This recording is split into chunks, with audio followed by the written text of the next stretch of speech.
Well, hello, my friends. It is time once more for a story. A Legbeard story. Kind of, I think.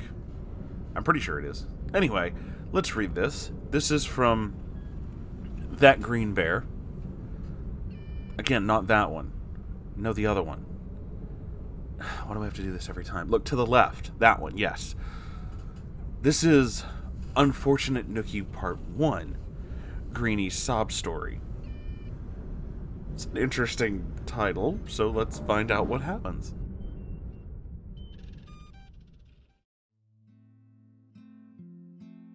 I think why I wanted to tell what happened before I became part of the story was just to showcase that things were nuts way before I put my spoon in this particular soup. This part is sad, and mostly about me, so I'm gonna get a drink. So here's our basic warnings. Get those out of the way for those who appreciate them. Death, loss, certain R words I'm not allowed to say, depression, and horrible thoughts, if you know what I'm saying. These are your warnings, kids. Even though I'd like to warn you in more explicit details so that you understand what you're about to come across, this is YouTube and I'm not allowed to do that. Real cool, Susan, real cool. The cast. Unfortunate Nookie, our specimen. Weeb extraordinaire, chubby, wispy, dark curly hair, wears ill-fitting skirts and anime shirts or vaguely gothic Lolita clothing. Big glasses, bad halitosis, unstable attention vampire. If things weren't focused on her, she would make them be about her. Naruto headband, still dating Yuen, a weeb, legit wore a Naruto headband to school. Oh boy. Fit had long brown hair, was kind of going for Squall from Final Fantasy VIII or Leon from Resident Evil, but was longer and way more awkward. I only vaguely know what you're talking about. Mimic, my friend who had a huge crush on NHB. We share the same first name, but everything else about us is opposites. I'm light-skinned, skinny, tall, blonde, straight hair, rather quiet, and a doormat. She was short, round, wore glasses, had naturally curly black hair, and talked non-stop and was very assertive when you got past her initial shyness. Turtle, my new best friend since starting junior high. We've been friends since we met at 13 years old, up until now, in our 30s.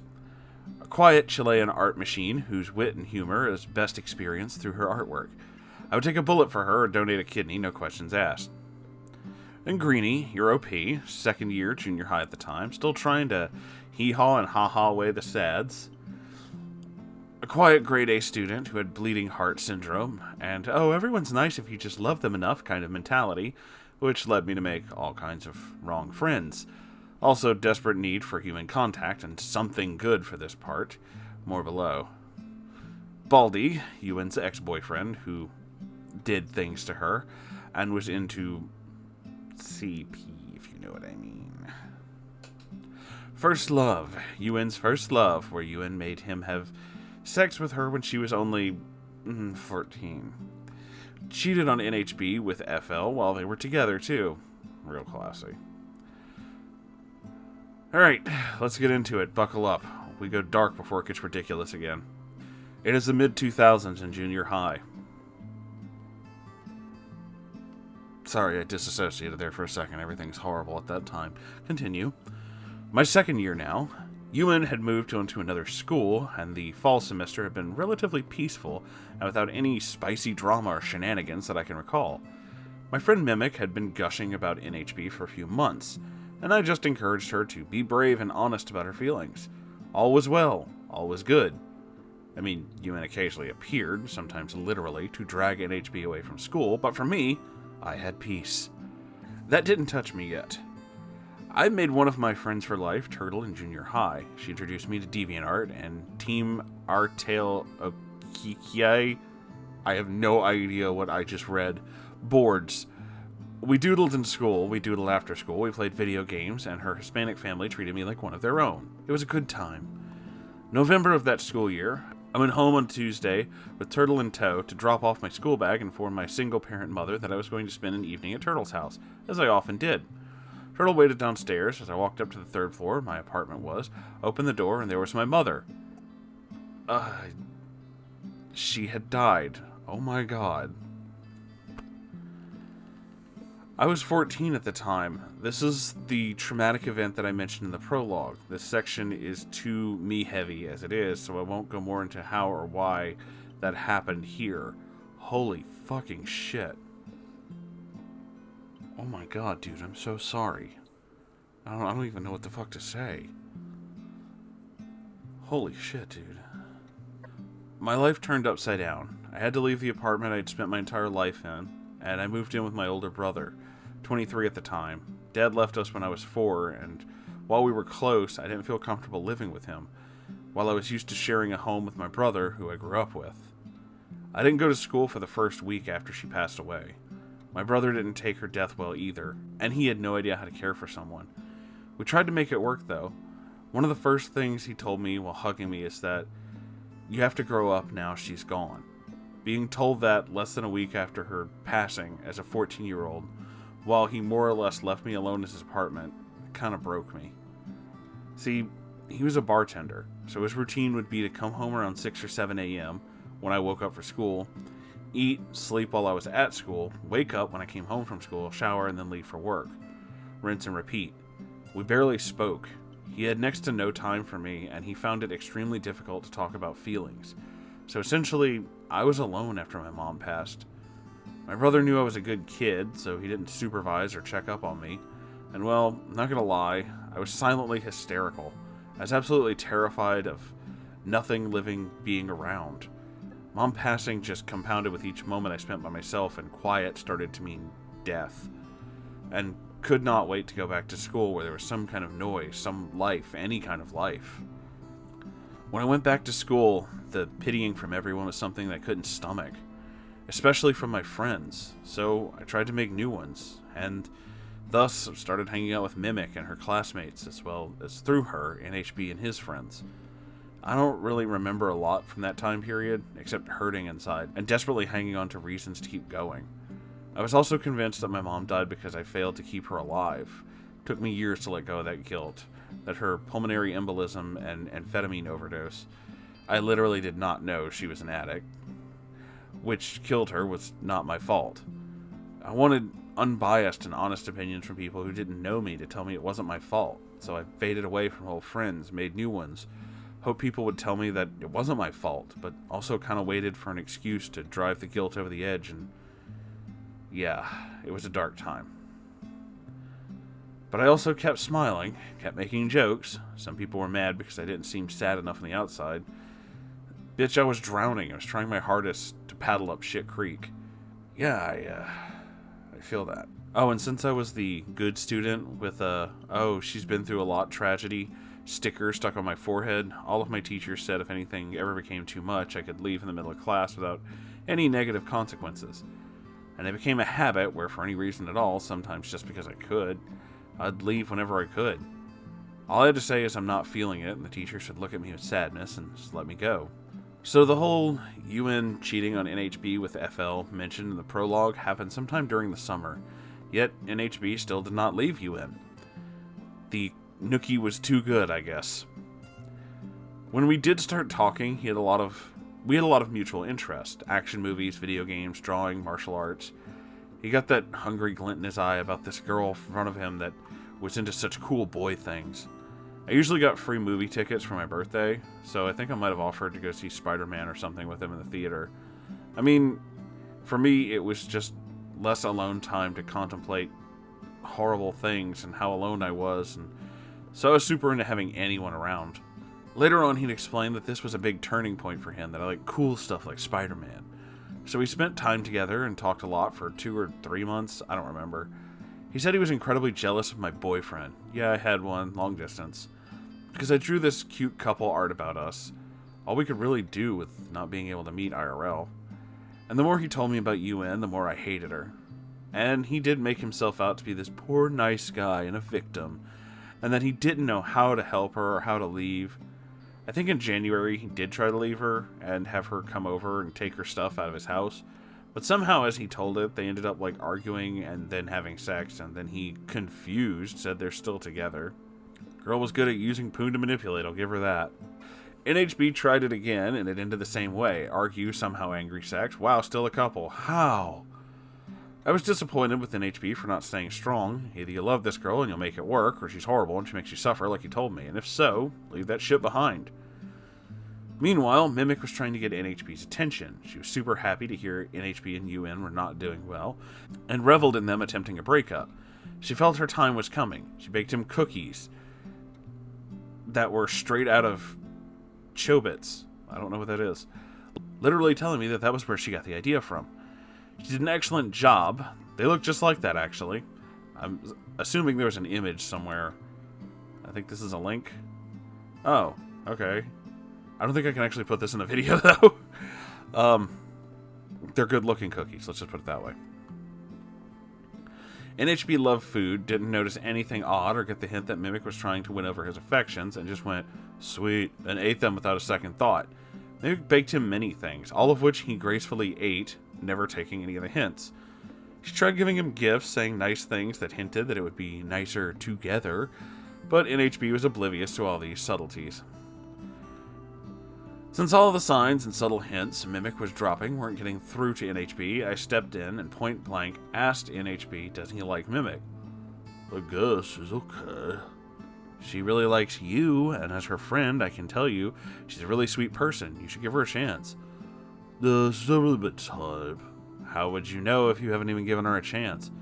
She reminds me too much of you, Ed. I like girls who are more like you. Then he gave me this look. At the time, I thought it was love, but hindsight's 20/20, and I now know it was just lust. He wanted a new toy. In either case, it took me plenty of seconds to do the math in my head, because I had been the undesired, ugly, bullied kid all my life, and suddenly this guy was actually interested in me. Me, this dorky, quiet goofball wearing oversized boys' sweatshirts. My headspace was not for relationships at all, either. I did not know what to say to that, so I just walked away from him.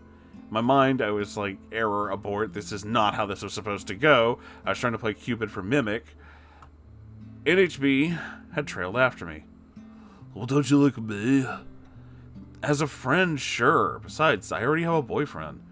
NHB got sour from this. I had talked to him about the guy that I was in a long-distance relationship with, and he chose this moment to reveal to me that Baldy had done horrible things to UN. Your guy reminds me a lot about him. I worry for you. I just want to make sure no one gets to hurt you like UN was hurt by Baldy. That's some next-level manipulation right there, my dude. I brushed it off as him being paranoid, but felt it was nice someone worried about me, since my brother didn't seem to. And even if NHB was right, my guy lived in another country and was afraid of drowning because he couldn't swim and airplanes.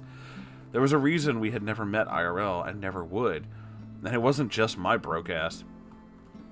Also, NHB drew me this cute loving doodle of like a silhouette of him giving me a flower, where he also wrote those words, I just want to make sure no one gets to hurt you. Oh dear God. The irony, because he would be the one who would mentally and physically abuse me for years. Real fucking classy guy, ain't he? As my goal and joy in life during this time, the distraction I felt I needed was playing Cupid for Mimic. I told her that NHB had basically said he's into me, not her, and also that he said she's too much like UN to be interested. Mimic was furious. She managed to mostly not take it out on me, mostly, because I had told her I would try to ask him point blank before I did that, and also reported back honestly. I wasn't trying to get in between them, I was just the messenger. She asked me to back off from NHB. I obliged because I wasn't really interested in him. I was invested in making something good happen in the world, like seeing two of my friends happy together. Unfortunately, NHB would constantly seek me out IRL or online. Throughout all of this, UN was blissfully absent. Or, well, she was a constant pain in NHB's ass and boning him, but, you know. Myself and Mimic were not bothered by her at this point, is what I'm getting at. But, oh, she's a-comin'. Alright, so Valentine's Day rolls around. I'm not sure about other countries, but in mine, Valentine's Day translates as Friendship Day. So it's really normal for it to be about celebrating platonic relationships, much like Thanksgiving, I guess. Just let your friends know you appreciate them a hell of a lot. There's also a love letter mailbox where you wrote person's name and a class, and a few students signed as Cupids would deliver these letters. I remember writing notes to Turtle and a few others to thank for being my friends, There's also this stupid contest in school where you'd wear a paper heart on your neck the whole day, and every time you hug someone, you'd write the name down on the heart for all the people you've hugged. Whoever had the most names at the end of the day won something. For me, that Valentine's is pretty bitter. My mom had been my best friend. This day was a reminder that she was gone. I was jealous of people who still had mothers and best friends, things that I didn't.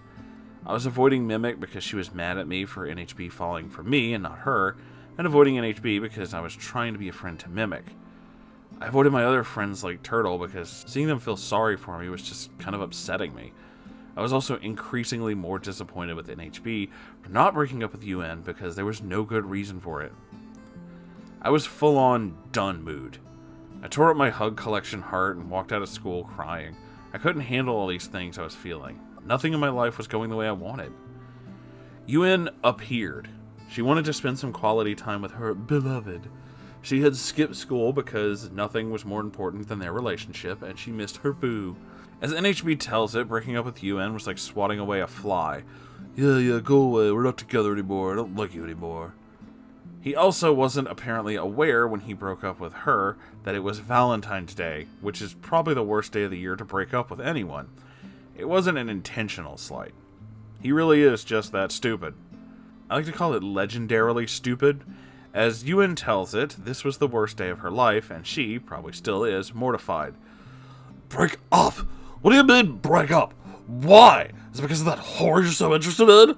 What hurt was how easy it seemed to be for NHB to let go of her, how little she and their relationship seemed to mean, and then he did this to her on Valentine's Day of all things.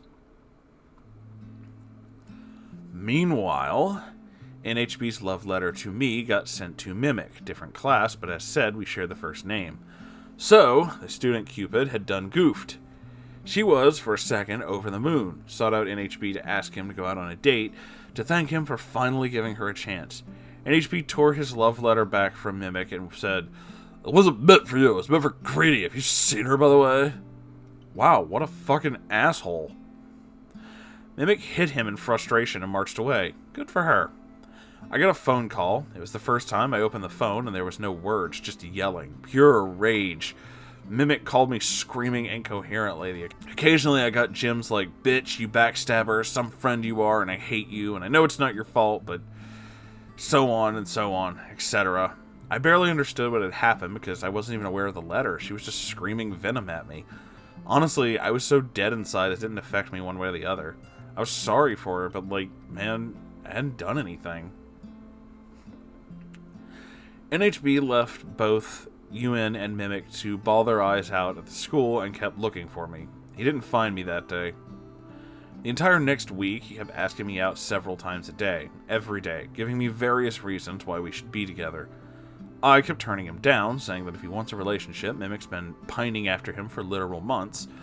Also, I still had a boyfriend. He kept being meaner and meaner about Mimic to me. I stopped playing Cupid between them because both would say such venomous things about one another to me, and after relaying a couple of them in the beginning, such as NHB talking about Mimic, she emits the same kind of crazy bitch energy that you had and kind of looks like her too. I find her disgusting. And Mimic would say to him, I don't even know what I saw in him. The guy's a cruel idiot. Damn his cute face. I realize this is a very upsetting story, but I kind of want the phrase "damn his cute face" on a t-shirt. So, thank you for that, Greenie. NHB also kept hinting that my boyfriend sounds like a creep who will hurt me if I stay with him. I think once he even got physical with me, like he grabbed me frustrated that I wouldn't say yes to him, holding me from my arms. There were witnesses at school, so when he didn't let go when I asked him to, all of our friends did, and Mimic was already stomping away upset in the background, he finally let go and walked off in a huff. Eventually, he stopped asking me, and agreeing to go on a date with Mimic after the umpteenth time with me where I stated my points of, don't knock it if you haven't tried it, you really don't even know her, also, she's not UN, also, I'm taken, stop bugging me. A few days later, something came up and Turtle couldn't hang with me. No one had time for me. I was alone, again, terrifyingly alone with my thoughts in my brother's empty apartment, where I still felt like an intruder. I remember being afraid to open the fridge in his apartment. My home. The silence, man. I couldn't deal with it back then. I just couldn't. And I was deathly allergic to being a bother. So if no one was easily available, I didn't dare ask anyone just to keep me company. I'd scroll through my contacts, my closest friends and family, all busy with better things to do than hang out with me for no reason. The more distant ones, like sweet PE teacher who gave me your private number for just such an occasion, I just scrolled and scrolled, but rang no one. My brother said I needed to grow up now, right? I can't deal with this, but I gotta. So I left the apartment and just walked and walked and walked aimlessly, trying to process this mess that was my life. I don't know why, but I was really pissed off about no one looking after me. Like, my brother was away 16 hours of the day, so when I left school, I couldn't have done anything, gone anywhere. Anything could happen to me, and nobody seemed to care. I toyed with a lot of self-destructive ideas, but I'm a good kid. I just walked around with a lot of nasty thoughts, but never acted on anything. At some point, I wandered into town. I was by one of the movie theaters, and I saw them, Mimic and NHB on a date. So many emotions spun through me. I was happy to see familiar faces. Finally, I don't have to be alone. But wait, it's their date. Oh shit, that's today. I can't intrude on that. They look happy together. The pang of sadness, of jealousy. Oh crap. I did like NHB after all, and I kept rejecting him because I didn't think I was interested. Because I had someone. Because Mimic saw him first. And now it's too late. To be continued. The next part is way more fun with the appearance of the vampire fiancé. I'm sorry, what? Remember, laughter is the music of the soul. If you can laugh at it, you can get over it. Also, aim to shower daily. It's good for you. Greenie out.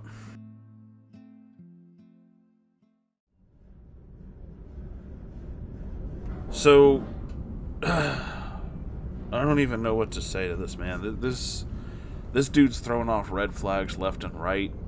And oh man, I don't like it. I'm going to be honest with you. I don't like it. This guy makes me super uncomfortable. But, yeah. Aside from that, you know, whatever. He's an asshole. I'm sure we'll get more into that. The more important thing is, dude, I know this was a long time ago, and I know that you've been listening to these. I saw some of your comments, but, like, are you okay? Like, I know things are hard, and I can't even begin to imagine what that's like.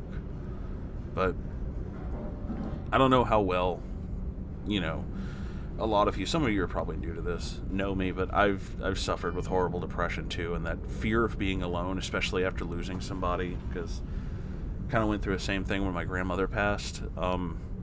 Yeah, no, I feel that, dude. It's hard. It hurts. It's scary. You're left with your own thoughts, and you keep constantly thinking about horrible things, and eventually it does fade. Eventually you get to a point where it starts to become something you can overcome. But, like, if any of you are ever in that position, you know, if you're ever in a place where you just need somebody to talk to, that's the reason why we form this community. That's the reason why we do this. You don't have to be alone. You are all wonderful, wonderful people. You are all loved and cared for and appreciated. And my Discord is always open. I know a lot of YouTubers do that thing where they have a Discord. Oh, you gotta pay to get in there. We don't do that. You can just come in there. You can come hang out with us. That's okay. We've always got your back, and there's always somebody around. You never have to be alone. It's a scary thing, man. It's a really scary thing. So, I'm not gonna, you know, go through the whatever ending like I do with these. You know all that stuff, description, whatever, who cares. But more importantly, just take care of yourselves out there, guys. The world's a scary place, but you don't ever have to go through it alone, you know? I love you all so very, very much. And I'll see you in the next one, alright? Bye, everybody.